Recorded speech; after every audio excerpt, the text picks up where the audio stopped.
Chapter 3 Time Reading Time with Accuracy. Till now, we have been reading time from the clock to the correctness of 5 minutes. Let's move a step further.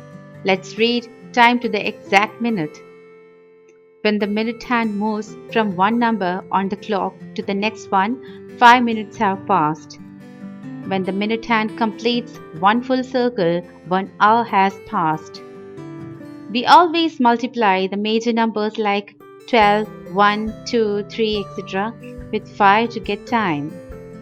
Now look at the picture given below. We are able to see the divisions between 3 and 4 on the clock. When we move from 3 to 4, we are in fact moving from 15 minutes to 20 minutes using the minute hand.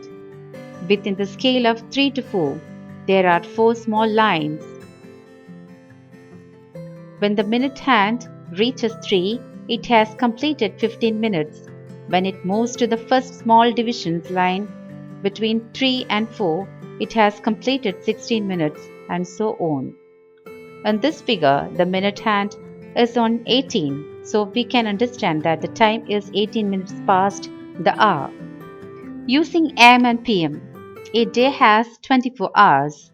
When the hour hand goes around the clock once, 12 hours are said to have passed.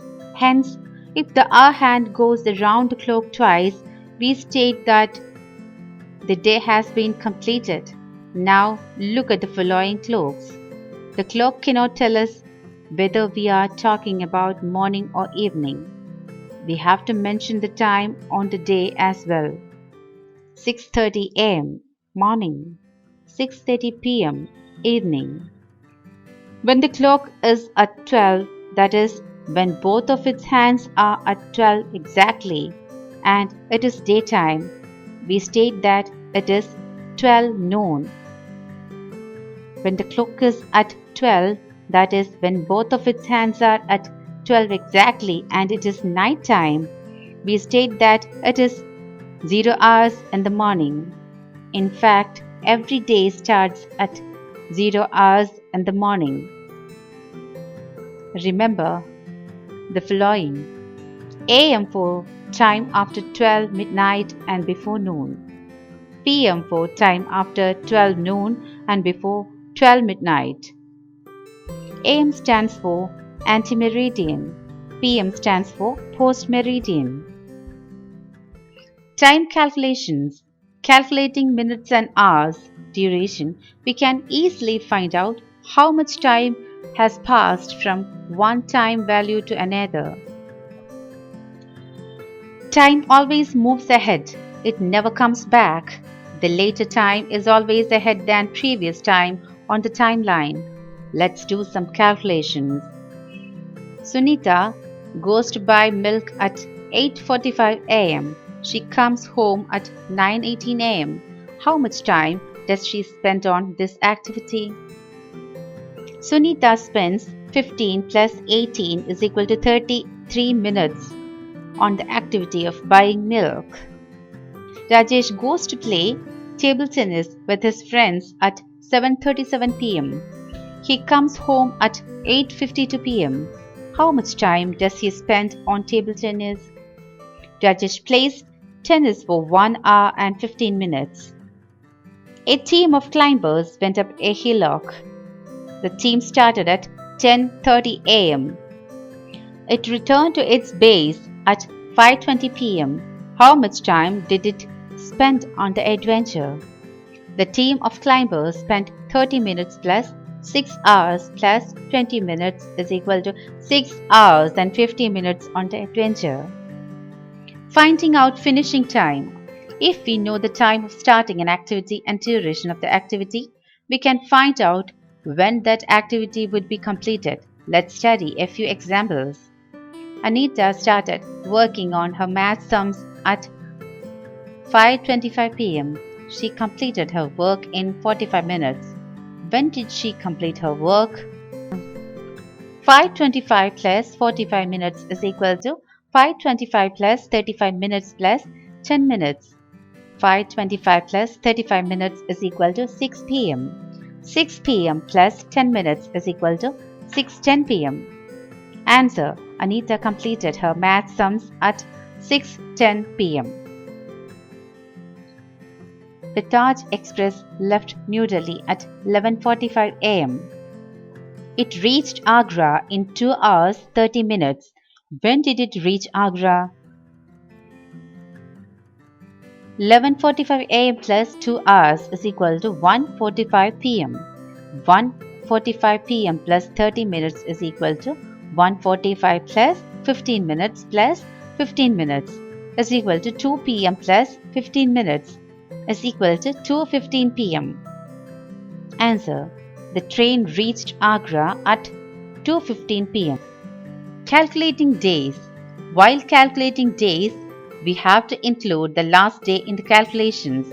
However, we may have to exclude it from calculations in some questions.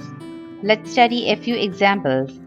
A project was started on March 17. It was completed on May 21st. How long did the work go on? We have to find the day duration between March 17 and May 21st. Project started on March 17. There are 31 days in March. Number of days in March is equal to 31 minus 16 is equal to 15. Number of days in April is equal to 30. Number of days in May is equal to 21. Total number of days is equal to 15 plus 30 plus 21 is equal to 66. Answer. Hence the project was completed in 66 days. A doctor was asked on February 15th about the starting of an inoculation program. He replied that it was due to start after 30 days. When would the inoculation program begin? The year is not a leap year. In this case, we have to take care of the numbers of days in the month of February. This month has 28 days. If the year in which it falls is not a leap year, alternatively, it has 29 days if the year in which it falls is a leap year. In this case, the year is not a leap year. So, the number of days in February is 28. Number of days in February is equal to 28 minus 15 is equal to 13. Remaining days is equal to 30 minus 13 is equal to 17. Hence, the inoculation program would be started on March 17. We subtract 15 days from 28 days in this example because we do not include 15th day in our calculations. Using your hands to find out number of days in a month. Look at the pictures of two hands. The knuckles of these hands have been highlighted in these two pictures. The months of the knuckles would have 31 days each. The months within the knuckles have 30 days each. The month of February would have 28 days if the year in which it falls is not a leap year. It would have 29 days if the year in which it falls in a leap year. Why leap year has a special treatment? The month of February in a leap year has 29 days. There's a logic behind this assumption. The Earth takes 365 and quarter days to go around the Sun. We call this duration 1 year. An ordinary year has 365 days. We do it for the sake of convenience. 4 quarters put together make 1 unit. So 4 quarter days would combine to make 1 full day. Every 4th year, we add up 1 full day to a leap year to account for the 1/4 of the day that we had not counted in non-leap years. So, there are 366 days in a leap year. There are 365 days in a non-leap year.